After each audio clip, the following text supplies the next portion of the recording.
Hey guys, it's your girl Tiff from Tiffsplanit, and welcome back to my YouTube channel and another plan with me in my Print Pressions B6. So this week is very important to me and special to me because I am participating in the Black Lives Matter Planner Challenge created by Queen Fancy Plans and Katie did _plans. And it is, of course, from June the 8th through June the 14th, and we are supposed to be using we're doing a all black and white kit. And I luckily had this kit from one of my favorite black owned shops, which is Chic Blossom Prints, and the owner name is Fallon, and I absolutely love Fallon. Fallon is actually one of the first shops that I got a Etsy order from when I first began being a part of this planner community a couple of years ago. And so I'm really excited to use this kit. The name of this kit is called Self Discovery, and I think it's just perfectly fitting for this week. And I am very excited about just getting into this. So let's go into this, get into this kit. Here are your icons, and it's of course in the same colorway, and it's black, white, and gray. And then you have these beautiful photos, black and white photos. You have good vibes only. You have this double full box here that says find out who you are and do it on purpose. I think that that's so fitting for right now. I love this quote. It says, be happy, be bright, be you. And then this one says, write your own story. And I just think these are very fitting for everything that's going on right now. Just, just period, to just as self-motivation. So I absolutely love this kit, and I absolutely love these photos. And then you have a bunch of icons, scripts, your laptop, movie marquee, Monday through Sunday tracker, and some banner style checklists here. You have, this is the full kit. You have your bill dues, your habit trackers, a bunch of half boxes and quarter boxes here. You also have this, your cut strips of washi, some more quarter boxes. You have this really pretty simple, very elegant, very chic date covers right here. And then you also have this beautiful bottom washi, which also has a really beautiful quote that says, because your path is different doesn't mean that you're lost. So I absolutely love that. Cannot wait to use this. And then I did get the deluxe add-on, which is another option for your date covers. You have all these foil page flags. You have these foil glitter headers, as well as these full box dividers, as well as your date dots here. So I'm very excited about using this kit. I've been hoarding this kit for a very long time, and I feel like this is the perfect opportunity for me to be able to use this kit. I have some things planned for this time of me that I hope you guys enjoy. I also will be putting some of the links down in the description box down below of ways that you can support, donate to different foundations, to the George Floyd Foundation, to I will put the GoFundMe for Breonna Taylor, as well as all of the other organizations that you are able to contribute and help support the movement, as well as, Black Lives Matter. I am an African American woman, and I definitely believe that my family's life, my life, the life of my children matter. So if you guys care to see this week's Plan With Me being June the 8th through June the 14th, then please keep on watching. One day, when the glory comes, it will be ours, it will be ours. Oh, one day, when the war is won, we will be sure, we will be sure. Oh, glory, glory, glory. Oh, glory, glory. Hands to the heavens, no man, no weapon formed against, yes, glory is destined. Everyday women and men become legends. Sins that go against our skin become blessings. The movement is a rhythm to us. Freedom is like religion to us. justice is juxtapositioning us. Justice for all just ain't specific enough. One son died, the spirit is revisiting us. True and living in us. Resistance is us. That's why Rosa sat on the bus. That's why we walk through Ferguson with our hands up. When it go down, we woman and man up. They say stay down, and we stand up. Shots, we on the ground, the camera panned up. King pointed to the mountaintop, and we ran up. One day, when the glory comes, it will be ours. It will be ours. Oh, glory. Glory. Oh, glory. Glory. Now the war is not over. Victory isn't won, but we'll fight on to the finish. And then when it's all done, we'll cry glory. Oh, glory.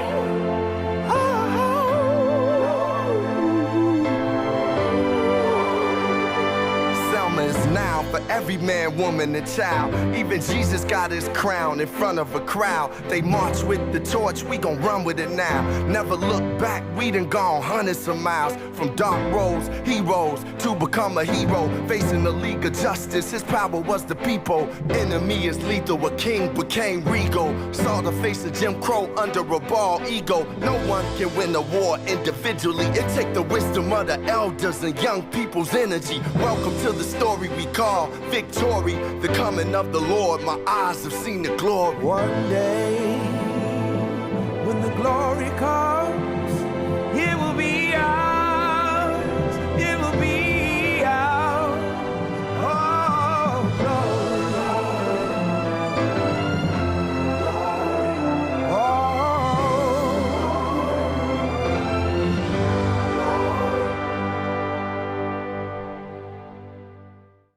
So before I begin talking in this plan with me, I do want to let you guys know that I won't be talking much about the stickers. So if you guys would like to know what I used, it will be down in the description box below. If you guys have any questions about a particular sticker, just leave a comment down below or send me a DM via Instagram, and I will do my best to answer your questions about any stickers you may have in particular. But I did want to take this time to just talk about some of the life experiences that I've had, being a Black woman, and my children and my husband being Black, and just some of the experiences that I don't necessarily think that sometimes you would know about unless someone actually told you their story. And so I am going to be a little bit more vulnerable and a little bit more open about some of the things that I've dealt with being a Black woman, and hope that you guys are sensitive to that. I'm just telling my story. I'm not saying that this is how it is for everyone, but this is my story. So the first thing that I am going to talk about is me being a African American woman, and I work at a location that is, I'm the only Black person that works where I work. I will say that. And I'm not only that, I am a person of authority. So I am the salon manager. I am the one that if anything needs to be fixed or handled, I'm that person. And I remember having a situation where one of my stylists had made a mistake, and when they were doing someone's hair, and as a salon manager, I have to be the person that fixes it, corrects the problem, before we just offer them a refund. And so I remember talking to the lady, and letting the lady know that I'm the salon manager. I was going to be doing her hair over. This is all over the phone. And when she got to the store for her appointment, or to the salon for her appointment, and I went to introduce myself and told her that I was a salon manager, that I was going to be taking care of her today, she looked at me and said, "Do you know how to do my hair?" And I'm like, "What do you mean? Do I know how to do your hair?" It's texture. I know I'm an expert in different hair textures, whether that hair texture be straight, be curly, be wavy, whatever hair texture that is. I am a licensed expert to take care of your hair. So what do you mean by can you do your hair? And she straight told me to my face, "Well, because you're an African American woman and I have straight white girl hair, are you able to do my hair?" And I then again said, "Yes, I'm able to do your hair." She could have persisted to saying that she didn't want me to do her hair, and that she just wanted to get a refund at this point. And I had to then take that situation to my my general manager, the store manager, and let her know what was happening, because at that point, she didn't want me to do her hair. She didn't want me to touch her hair because she didn't feel like I could do her hair, because I was a black woman and she was a white woman, and she didn't feel like I knew how to do her hair. And so I ended up having to take that situation to my my general manager, because she would have rather get a refund than to have me do her hair. And although I had to try to act like, it didn't bother me, I had to try to act like, I was okay with it, trying to not get teary-eyed or get emotional about it now. But I remember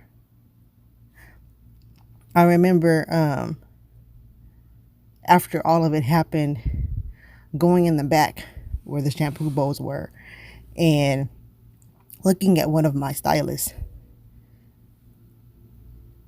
And she could see that something was wrong with me.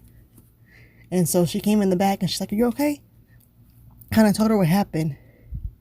And I'm like, I've never had that blatantly happen to me where someone was just like, "Nope, I don't want you touching my hair." It was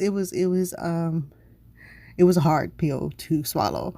And that was, I think, the first time. I mean, not the first time, but the first time that it was blatantly in my face, no, because you can't possibly know how to do my hair. It was like, okay, wow. Wow. And one of the other experiences that I had was, as a mom, you don't ever want to anything, you don't want to deal with, your children having to deal with anything, negatively towards them in any kind of way.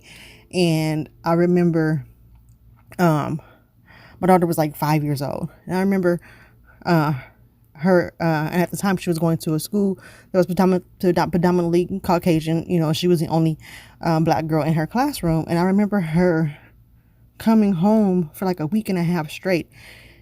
She kept asking me to press her hair straight. And I'm like, "Well, why do you want your hair pressed straight?" Until finally I sat down with her and said, why do you want your hair pressed straight? Why do you keep wanting mommy to press your hair straight? And she said, "Because the people at school keep teasing me." And I'm like, "What do you mean?" She's like, "The kids at school said that my hair is ugly." And I was like, "What do you mean?" They said that my hair is ugly and it's too big. And I'm like, no. Your hair is beautiful. Your hair is curly. You can now start telling her all these things you could do to her hair because it was curly. She could wear straight. She could wear it this way. She could wear it that way. I remember her asking her, "Do you want mommy to wear her hair natural?" And remember for a good year, almost a good year and a half, of me wearing my hair natural, curly, didn't do anything to my hair other than, wear my hair in a big natural, curly natural, my natural texture, because I wanted my daughter to be able to fully embrace the fact that she had a big, beautiful, curly hair. I remember her recently, before the schools got shut down, having to talk to her teacher because the kids were teasing her because they didn't understand why this brown girl, what they call her, why if she's has a brown skin complexion, why does she talk white? And so she's like, "What do you mean? I just this is just how I talk." And so it's like I never thought that me teaching my daughter, you know, how to speak proper English, how to pronunciate her words, you know, how to read, you know, all these different things, you know, would cause her to have to deal with things in school, you know, because of the color of her skin. Like, I would have never thought that I had to have a conversation with her about how she talks. Like, you don't talk white. How do you talk white? You talk like you talk. You're just pronunciating your words. That's not talking white. But the kids, because she's a brown girl or whatever, I'm not saying that this is what they were taught, or it could be what they've seen on TV. It could be, you know, just them just not knowing, but they looked at my daughter because she's a brown girl and thought, why are you this brown girl speaking proper? As if you only speak proper English if you are white. Why they reference you talk white. And that hurt me to the core of my being, that I had to now have this conversation with my daughter about how, no, it's not that you talk white. It's that, you know, you're just pronunciating your words, that you're just speaking proper English. That's it. Never thought that I would have to have that conversation with my daughter. And then I remember there was one other like significant thing that happened where my husband was on his way. We were talking on the phone. He was on his way home from work, and I remember, you know, of course you can talk on the phone through your Bluetooth. And I remember him telling me, "Babe, I'm getting pulled over," and my heart sinking into my chest. And I told him, I said, "I'm going to stay on the phone with you, just to be safe." And so he's okay, and me immediately feeling fear and feeling terrified and not knowing if this police officer was going to, you know, go off on my husband for whatever reason. And remembering the whole entire time that my husband is talking to the police officer, me, you know, trying to like coach him through it while I'm on the phone, even though I can't speak. I can't tell him what to say. But I remember in my head saying, okay, don't get confrontational. Don't do this. Don't do that, in my head, because I was so worried about something happening to my husband because he was getting pulled over by the police. Being a Black person can be very terrifying. And so me telling you the stories that I have shared, it's just to kind of bring awareness to the fact that, you know, we deal with racism and police brutality and things like that on a daily basis, and things that we are actively thinking about on a day-to-day basis because of the color of our skin, which should not be. I should not have to be fearful for my life, fearful for my husband's life, fearful for my children's life because of the color of their skin. I shouldn't have to worry about my daughter being teased at school and bullied at school because she's a brown girl. I should be able to do my job effectively as a cosmetologist and not have to worry about someone seeing the color of my skin and thinking that I'm not capable of doing my job. So I'm just want to let you guys know that it definitely is still real, that we have to deal with racism and hatred. And I just again want to thank you guys for your love and your support, for every message that I've gotten, for every person that has reached out to me personally, and just the overwhelming amount of love and support that we have gotten during the Black Lives Matter movement in this planner community. I truly appreciate it, and I thank you guys from the bottom of my heart. Hope that you guys are having a great day, and until next time, guys, bye-bye. I've been walking with my face turned to the side,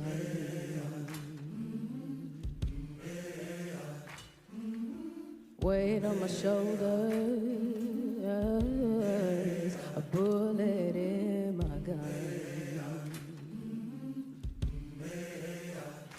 Oh, I got eyes in the back of my head, just in case I have to run.